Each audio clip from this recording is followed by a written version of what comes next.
അല്ല സെറീനയുടെ പേര് പറയുമ്പോ ആക്ച്വലി എനിക്ക് എന്താ ചോദിക്കണ്ടേന്ന് തന്നെ അറിയില്ല. അത് സാധാരണ ഒരുപാട് പേരുടെ മനസ്സിലുള്ള ഒരുപാട് ചോദ്യങ്ങളും കാര്യങ്ങളും ഇപ്പോഴും ഫേസ് ചെയ്യുന്നുണ്ടാവും. സാഗറിന്റെ അനിയനെ ഇവിടെ നിന്ന് ചിരിക്കുന്നുണ്ട്. ഓ എന്ത് ഇതൊക്കെ എത്ര കണ്ടിരിക്കുക. സെറീനല്ലേ, സെറീന പറ്റി എല്ലാവർക്കും അറിയേണ്ടത് അതാണ്. പിടിച്ചോ പിടിച്ചോ. ഞാൻ പറഞ്ഞേ അയിലമത്തി എന്ന് പറഞ്ഞാൽ അവിടെ ഉണ്ടല്ലോ, അയില ചാള ഇതൊക്കെ എഴുതിണ്ടല്ലോ ബോർഡില്. ടോപ്പിക് മാറ്റുന്നില്ല. ഞാൻ മറ്റേ ചക്രവ്യൂഹം ടാസ്കിന്റെ ഇടയിൽ ഞാൻ നേരത്തെ ഔട്ടായി. ഞാൻ ശോഭ ചേച്ചി ഔട്ടായിപ്പോയി. അപ്പൊ ഞാൻ ശോഭ ചേച്ചി ഔട്ടായിപ്പോ ഇങ്ങനെ കയ്യിൽ ഹോൾഡ് ചെയ്തിട്ട് സ്കിറ്റ് ചെയ്തായിരുന്നു. സ്കിറ്റ് ചെയ്തപ്പോ എപ്പോഴോ ഈ ടോപ്പിക്ക് വന്നു, അയിലമത്തി ഐ ലവ് യു എന്ന് പറഞ്ഞ ടോപ്പിക്ക് വന്നു. അപ്പൊ എപ്പോഴും അവളെന്താ പറഞ്ഞേ, അല്ല ഞാൻ പാട്ട് വിടും അയിലമത്തി. പിന്നെ അങ്ങനത്തെ ഒരു കോഡായി മാറി അയിലമത്തി ആ സ്കിറ്റിൽ സംഭവിച്ച. പിന്നെ സെറീനയായിട്ടുള്ള കൂടുതൽ അറ്റാച്ച്മെന്റ് വെച്ച് കഴിഞ്ഞാൽ എനിക്ക് പിന്നെയും ഒരുപാട് കണക്ഷൻ തോന്നിയിട്ടുള്ളത് സെറീനയായിട്ടാണ്. ഞാൻ പറയുന്ന ഒരുപാട് കാര്യങ്ങൾ ഭയങ്കരമായിട്ട് ഉൾക്കൊള്ളാൻ പറ്റുന്നുണ്ട്. എനിക്ക് ഒരു ബ്ലിങ്കിലൊക്കെ പല കാര്യങ്ങളും മനസ്സിലാക്കാൻ പറ്റുന്നുണ്ട്. അങ്ങനെ അങ്ങനെ പെട്ടെന്ന് മനസ്സിലാക്കാൻ പറ്റിയൊരു ക്യാരക്ടറായിരുന്നു. പിന്നെ ആ കുട്ടി എന്ന് വെച്ചാൽ ഒരുപാട് പേഴ്സണൽ കാര്യങ്ങൾ സെറീനയെ എനിക്കറിയാം. എൻ്റെ ഒരുപാട് പേഴ്സണൽ കാര്യങ്ങൾ സെറീനയെ എനിക്കറിയാം. ആ കുട്ടി ഭയങ്കരമായിട്ട് അമ്മേനെ ഭയങ്കരമായിട്ട് സ്നേഹിക്കുന്ന ഒരാളാണ്. ആ കുട്ടി വേറെ കുറേ പേഴ്സണൽ കാര്യങ്ങളുണ്ട്. അതും എന്നെയായിട്ട് കണക്ട് ചെയ്യുമ്പോൾ ഭയങ്കരമായിട്ടൊരു കണക്ഷൻ തോന്നിയിട്ടുണ്ട്. ഭയങ്കര ഇമോഷണൽ കണക്ഷൻ തോന്നിയിട്ടുണ്ട്. എനിക്ക് ഭയങ്കര ഇഷ്ടമാണ്. ഇഷ്ടം എന്ന് വെച്ച് കഴിഞ്ഞാൽ പല രീതികളുണ്ട്. നിങ്ങൾ ഭയങ്കര പ്രണയം, ഞാൻ അവളെ കല്യാണം കഴിക്കാൻ പോകുന്നതെന്നല്ല, എനിക്ക് ഭയങ്കര ഇഷ്ടമാണ്. അത് ഞാൻ ചിന്തിക്കുന്ന ആശയങ്ങളും അവൾ ചിന്തിക്കുന്ന ആശയങ്ങളും ഭയങ്കരമായിട്ടൊരു കണക്ഷനും ഭയങ്കരമായിട്ട് ലവിങ് ആയിട്ടുള്ളൊരു കുട്ടിയാണ്. ഫാമിലിയായിട്ട് ഭയങ്കരമായിട്ട് സ്നേഹിക്കുന്ന ഒരാളാണ്. ആ സ്നേഹത്തിൻ്റെ മുന്നിൽ നോ കോംപ്രമൈസ്. അവിടെ മാത്രം ഗെയിം എന്നുള്ള രീതിയിൽ അതാണ് പല ആൾക്കാരും സ്ട്രാറ്റജി എന്ന് പറയുമ്പോഴേക്കും ഉൾക്കൊള്ളാൻ പറ്റുന്നില്ല. അത് സ്ട്രാറ്റജി ആയിട്ട് കണ്ടിട്ടിരിക്കാൻ ആവശ്യമില്ല. കാരണം എന്നെ സംബന്ധിച്ചോളം എൻ്റെ മെയിൻ സ്വപ്നം അമ്മയുടെ സ്വപ്നമാണ്. എനിക്ക് 100 ദിവസം നിൽക്കാൻ വേണ്ടിയിട്ട് അങ്ങനത്തെ ലവ് സ്ട്രാറ്റജി കൊണ്ടുവരേണ്ട ആവശ്യമില്ല. അത് സ്ട്രാറ്റജി അല്ല, എനിക്ക് ഇഷ്ടം തോന്നിയിട്ടുണ്ട്. ഇഷ്ടമാണ്. ഞാൻ പറയുന്ന കാര്യങ്ങൾ ഭയങ്കരമായിട്ട് കമ്മ്യൂണിക്കേറ്റ് ചെയ്യാൻ പറ്റുന്നുണ്ട്. അതുമാത്രമല്ല എൻ്റെ ഈ പ്രായത്തിൽ ഞാൻ ഇതുവരെ ഇത്രയും നേരം സംസാരിച്ചിട്ടുള്ള ഒരു പെൺകുട്ടീൻ്റെ ലൈഫിലില്ല. ഞാൻ പഠിച്ചതൊരു ബോയ്സ് ഓൺലൈനാണ് പഠിച്ചത്. +4ാം ക്ലാസ് വരെ മിക്സഡ് പഠിച്ചിട്ടുള്ളൂ. പിന്നെ 12 വരെ +2 വരെ ബോയ്സിൽ. പിന്നെ അവിടുന്ന് മെക്കാനിക്കല്, അവിടെയും ബോയ്സിൽ. PG-യിലാണെങ്കിൽ അവിടെ 4 പേര്. മെക്കന്നെ. പിന്നെ എവിടെയാ അതിൻ്റെ അമ്മ ഒഴിച്ചു കഴിഞ്ഞിട്ട് പിന്നെ സംസാരിച്ചിട്ടുള്ളത് ഞാൻ സെറീനിൻ്റെ അടുത്ത. കാരണം 24 മണിക്കൂർ കണ്ടുകൊണ്ടിരിക്കുക. നമ്മൾ ജുനൈസായിട്ട് ഉണ്ടെങ്കിലും പക്ഷെ പല കാര്യങ്ങളും തുറന്നു ഒന്ന് സംസാരിച്ച് അവൻ ഇങ്ങനത്തെ സ്റ്റേറ്റ്മെന്റും വലിയ കാര്യങ്ങളിലേക്ക് പോവാ. പിന്നെ ചെമലിനോട് നോക്കി സംസാരിക്കാൻ പറ്റും. എനിക്ക് വട്ട് പിടിക്കൂലേ. ആരെങ്കിലും ഒരാളെടുത്ത് കണക്ഷൻ നമ്മൾ മനസ്സിലാക്കുന്ന ആളെടുത്തല്ലേ പറയാൻ പറ്റുള്ളൂ. അപ്പൊ ഞാൻ സെറീനയുടെ അടുത്താണ് കുറച്ച് കാര്യങ്ങൾ ഓപ്പണായിട്ട് സംസാരിക്കാനുള്ളത്. അവൾ എൻ്റെ അടുത്ത് കുറേ കാര്യങ്ങൾ ഓപ്പണായിട്ട് സംസാരിച്ചിട്ടുണ്ട്. ആ രീതിയിൽ എനിക്ക് ഭയങ്കര ഇമോഷണലി ഭയങ്കര കണക്ഷനാണ്. എനിക്ക് ഭയങ്കര ഇഷ്ടമാണ്. അല്ല ഇതിപ്പോ ഞാൻ പറയട്ടെ, പുറത്ത് മേ ബി അത് എന്തുകൊണ്ടാണ് ഇപ്പൊ നിങ്ങൾ തമ്മിൽ ഒരു ഇഷ്ടത്തിലാണ്, പ്രണയത്തിലാണെന്നുള്ള ഒരു പ്രണയം ഇഷ്ടം വന്നത് എന്താ വെച്ചാൽ മേ ബി ഇതിങ്ങനെ വരുന്ന ഈ ഒരു ട്രാക്ക് വരുന്നതിന് മുന്നേ തന്നെ റെനീഷയും സെറീനയും തമ്മിൽ ഒരു കോൺവെർസേഷൻ ഉണ്ടായിരുന്നു. റെനീഷ സെറീനയുടെ അടുത്ത് പറയുന്നുണ്ടായിരുന്നു സാഗറേട്ടൻ എന്തോ ഒരു ഇത് നിന്റെ കൂടെ ഉണ്ട് എന്നിങ്ങനെ ഒരു രീതിയിൽ റെനീഷ ഇങ്ങനെ പറയുന്നുണ്ടായിരുന്നു. അയ്യോ ഇത് ഓൾറെഡി നടന്ന കാര്യമായിട്ട് ആൾക്കാരുടെ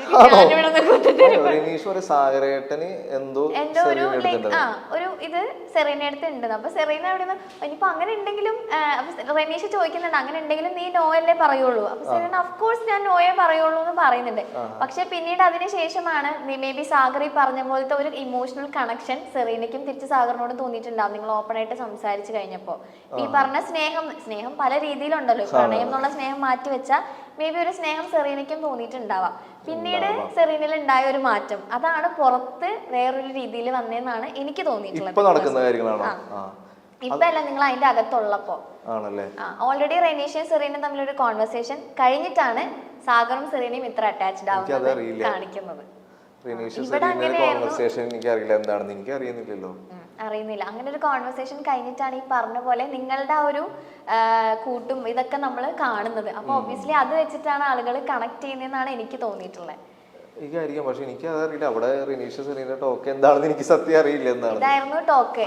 പക്ഷെ സെറീനയാണ് അടുത്ത് വന്നിട്ടുള്ള ഒരു നല്ല രീതിയിലൊക്കെ സംസാരിച്ചു കളിക്കുക മൊമെന്റിൽ അങ്ങനെ ആ രീതിയിലൊക്കെ. പിന്നെ അങ്ങോട്ടും ഇങ്ങോട്ടും ഞാൻ എപ്പോഴും ഒരു ഡിസ്റ്റൻസ് ഞാൻ വെക്കുന്നത്. ഞാൻ പർപ്പസ്ഫുള്ളി ഞാൻ അവളുടെ അടുത്ത് സെറീനയുടെ അടുത്ത് ഇഷ്യൂഡ് ഉണ്ടാക്കിയിട്ടുണ്ടായിരുന്നു. ഒരു ചിത്തേട്ടം വന്നപ്പോൾ എനിക്കത് ഗെയിം എന്നുള്ള രീതിയിൽ മാറ്റി നിർത്തുന്ന രീതിയിൽ പക്ഷെ ഞാൻ പിന്നെ ആലോചിച്ചു നമ്മൾ ഇഷ്ടപ്പെടുന്ന ആൾക്കാരെ തന്നെ വെറുപ്പിക്കേണ്ട ഒരു അവസ്ഥ വരികയാണല്ലോ. അപ്പം ഞാൻ രാത്രി ചെയ്യുമ്പോൾ ഞാനിങ്ങനെ പർപ്പസ്ഫുള്ളി ഗെയിമിൽ മാറി നിൽക്കുന്നതാണ് കേട്ടോ. ഞാൻ അങ്ങനെ ഒരു സംഭവം ജനങ്ങളുടെ ഇടയിലും ജനങ്ങളുടെ ഇടയിലല്ല, അവിടുത്തെ കണ്ടസ്റ്റൻസിൻ്റെ ഇടയിൽ ഉണ്ടായിക്കോട്ടെ. കാരണം ഇനി നോമിനേറ്റ് ചെയ്യുമ്പോൾ റീസൺ എന്ന് പറയുമ്പോൾ സാഗറും സെറീനയും തമ്മിൽ ലവ് ട്രാക്ക് കളിച്ച് മുന്നോട്ട് പോവുകയാണ്, ഇങ്ങനെയൊക്കെ വരും. അത് നമുക്ക് രണ്ടുപേരും ബാധിക്കുന്ന സാധനം. ഞാൻ തന്നെ അവളുടെ അടുത്ത് പർപ്പസ്ഫുള്ളി അങ്ങനെ 1-2 പ്രാവശ്യം ചൂടായി സംസാരിച്ചിട്ടുണ്ട്, അവിടെയുള്ള ആൾക്കാർ പ്രൊവോക്ക് ചെയ്യുന്ന രീതിയിൽ. അതുകൊണ്ട് രാത്രി ഒരു സാഗർ എന്തിനാണ് ഇങ്ങനെ സംസാരിക്കുന്നത്, ഭയങ്കര മോശം, അങ്ങനെയാണ് മച്ചാനെ, ഇങ്ങനെയാണ് സംഭവം, ഗെയിമുകളിൽ മുന്നോട്ട് പോകുമ്പോൾ പ്രശ്നമാണ്, അവളോട് ഒരു ബ്രേക്ക് ഇടാണ് നമുക്ക് എല്ലാം കൊണ്ടും നല്ലത്, ആ രീതിയിൽ വന്നു. പക്ഷെ വീണ്ടും ഒരു സ്നേഹം എന്നുള്ള രീതിയിൽ ഒരു കണക്ഷൻ, വേറെ ആരും സംസാരിക്കുകയില്ല പറവരി. നമ്മൾ പിന്നെ മനസ്സിലാക്കുന്ന ആൾക്കാർ അവരാണ്, പിന്നെ ആരോട് സംസാരിക്കാൻ എന്താ വന്നതെന്നറിയോ, നിങ്ങൾ ഇടയ്ക്ക് സോഫയിൽ ഇരുന്ന് സംസാരിക്കുമല്ലോ, എന്നിട്ട് ഉറക്കെ സംസാരിക്കാനൊക്കെ നിങ്ങൾ രണ്ടൊരു സോഫയിൽ ഇരുന്ന് ഇങ്ങനെ സംസാരിക്കുമല്ലോ, അപ്പൊ താഴെ വരുന്ന കമന്റ്സ്, അവരുടെ സ്നേഹം അത്രയും പ്യുവർ ആയിരിക്കും, അവരിപ്പം അത് വേണ്ട, പുറത്തിറങ്ങിയിട്ട് അവരത് തമ്മിൽ സംസാരിച്ച് സെറ്റ് ആക്കാനായിരിക്കും എന്നൊക്കെ പറഞ്ഞു, അങ്ങനെ പോസിറ്റീവ് ആയിട്ടുള്ള കമന്റ്സ് ആയിരുന്നു കൂടുതൽ വന്നിട്ടുണ്ടായിരുന്നു. അവിടെ ഭയങ്കര ഓപ്പൺ ആയിട്ട് അങ്ങനത്തെ രീതിയിൽ സംസാരിക്കില്ല, പക്ഷെ ഒരു ഇഷ്ടമാണ് എനിക്ക് തോന്നിയിട്ടുണ്ട്, ഇഷ്ടമാണ്. പക്ഷെ കൂടുതൽ ഡീറ്റെയിൽ എനിക്ക് സംസാരിച്ചിട്ടില്ല, പക്ഷെ ഞാനത് സ്റ്റിൽ ഞാൻ ഭയങ്കരമായിട്ട് എൻജോയ് ചെയ്തിരുന്നു. അല്ല, എല്ലാവരും പറയുന്നത് അവരുടെ ആ ഒരു സ്നേഹത്തിനെ അവർ റെസ്പെക്ട് ചെയ്യുന്നുണ്ട്, അതിനൊരു സ്പേസ് കൊടുക്കുക, ഇങ്ങനെ ഒരു പ്ലാറ്റ്ഫോമിൽ അവർക്ക് അത് സംസാരിക്കാൻ താല്പര്യം ഉണ്ടാവില്ലായിരിക്കും, പുറത്തിറങ്ങിയിട്ട് ഞാനും സംസാരിച്ചിട്ടില്ല, അവളും സംസാരിച്ചിട്ടില്ല. എനിക്ക് അറിയില്ല ഇപ്പൊ അവള് ഗെയിം കഴിഞ്ഞ് ഇറങ്ങുമ്പോൾ എന്താന്ന് എനിക്കറിയില്ല.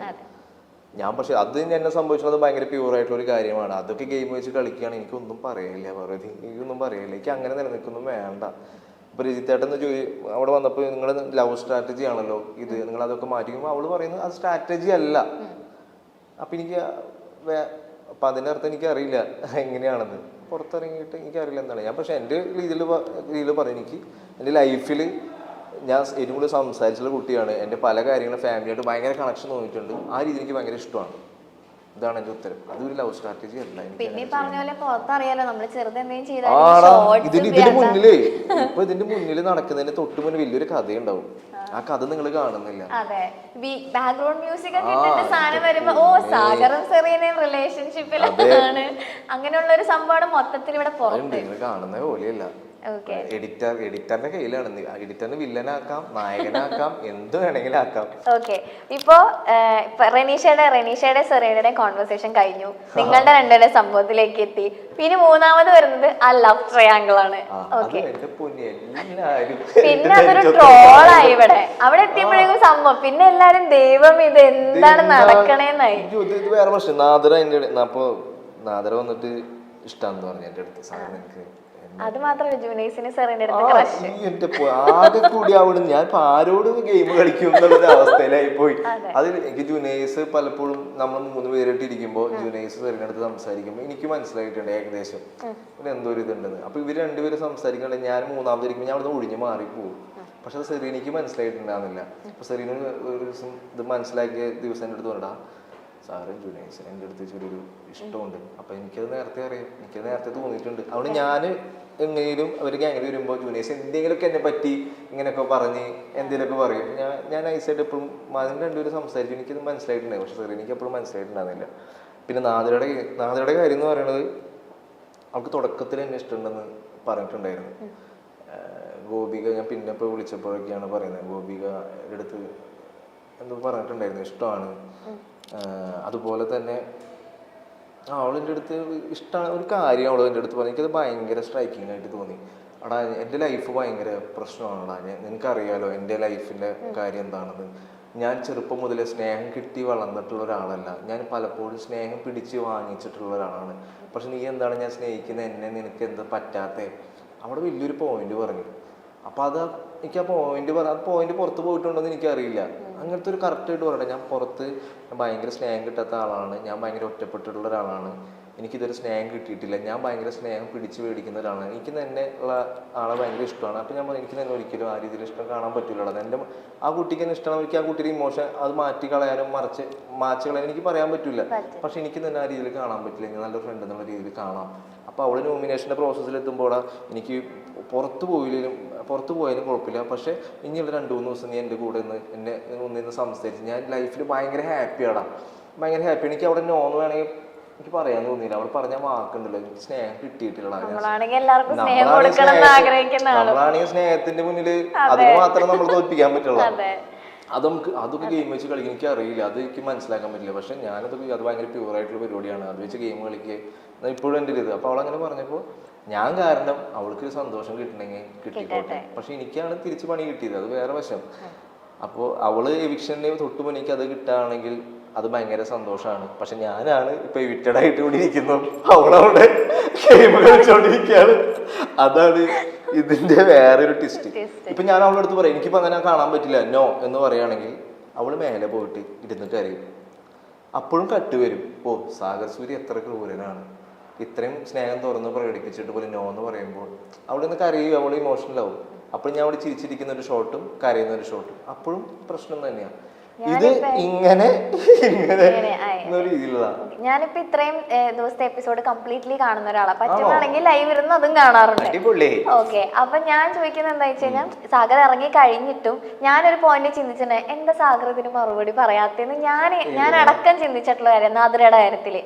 എന്തുകൊണ്ടാണ് അതിന് റെസ്പോണ്ട് ചെയ്യാത്ത ഒരു എന്തെങ്കിലും ഒരു ക്ലാരിഫിക്കേഷൻ കൊടുക്കും. അത് ഷീചേട്ടൻ ഇടക്ക് വന്ന് പറഞ്ഞില്ലായിരുന്നു, നിങ്ങൾ ഒന്നില്ലെങ്കിൽ ഇതിനൊരു ക്ലാരിഫിക്കേഷൻ ആളുകൾക്ക് കൊടുത്തേ പറ്റുള്ളൂ. ഇപ്പൊ ഷീചേട്ടൻ വന്ന് പറയുമ്പോഴും ഞാൻ പറഞ്ഞു അതെ വേഗം കൊടുക്കുന്നത്, എന്താണ് ഇതിനെപ്പറ്റി ഒരു ക്ലാരിഫിക്കേഷൻ വരാത്തെന്നുള്ളത് ആസ് എൻ ഓഡിയൻസ് എനിക്ക് ഉണ്ടായിരുന്നു. പക്ഷെ പിന്നെ സാഗർ ഇറങ്ങി കഴിഞ്ഞിട്ടാണ് തോന്നുന്നു അവിടെ ഒരു കോൺവെർസേഷനിൽ പറയുന്നുണ്ടായിരുന്നു ഷീചേട്ടൻ അടക്കം സെറീന അടക്കം എല്ലാവരും നാദിരയുടെ ഇമോഷനെ അത്രത്തോളം സാഗർ റെസ്പെക്ട് ചെയ്തിട്ടുണ്ടെന്നുള്ളത്. ആ ഒരു പോയിന്റാണ് സാഗർ ഇപ്പൊ ഇവിടെ നിന്ന് പറഞ്ഞിട്ടുണ്ടായിരുന്നത്. അപ്പൊ മേ ബി ആ ഒരു കാര്യം തന്നെ ആയിരിക്കുമല്ലോ, ആ ഒരു ഇമോഷനെ റെസ്പെക്ട് ചെയ്യുന്നുണ്ട്. പിന്നെ ഒരു 100 പ്രാവശ്യം അത് പറഞ്ഞിട്ടുണ്ട്, എനിക്ക് അങ്ങനെയില്ല.